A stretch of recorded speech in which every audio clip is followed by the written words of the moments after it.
उदयपुर जिले के खेरवाड़ा कस्बे में गुरुवार सुबह उस समय हड़कंप मच गया जब एक बंद पड़ी दुकान और उसके पीछे बने मकान से अचानक काले धुएं का गुबार उठने लगा। सुबह करीब 8 बजे थे। लोग अपने रोजमर्रा के कामों पर निकल रहे थे, तभी राहगीरों की नजर दुकान से निकल रहे इस धुएं पर पड़ी। देखते ही देखते मौके पर भीड़ जमा हो गई और अनहोनी की आशंका में लोग घबरा गए। राहत की बात ये रही कि पड़ोसियों और राहगीरों ने समय रहते आग पर काबू पा लिया, वरना कोई बड़ी घटना हो सकती थी। दरअसल यह आगजनी कस्बे की एक नॉनवेज शॉप और उसके पीछे बने रिहायशी कमरे में हुई।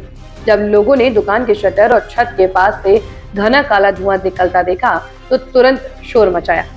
उस वक्त मकान और दुकान दोनों पर ताला लटका हुआ था और अंदर कोई मौजूद नहीं था।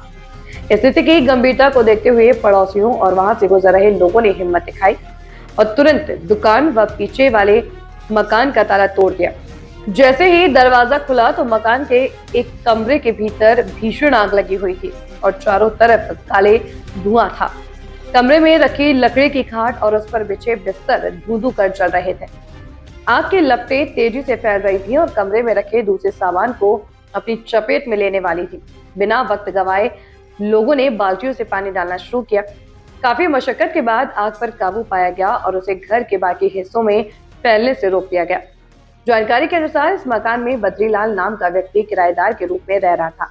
बद्रीलाल घर के ठीक आगे वाले हिस्से में नॉनवेज की दुकान चलाता है। हादसे के वक्त बद्रीलाल किसी निजी काम से बाहर गया हुआ था और घर पूरी तरह सूना था।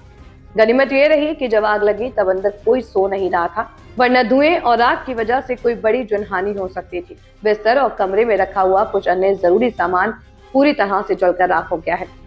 हालांकि आग लगने के सटीक कारणों का अभी तक पता नहीं चल पाया है। स्थानीय स्तर पर आशंका जताई जा रही है कि शॉर्ट सर्किट की वजह से यह हादसा हुआ होगा।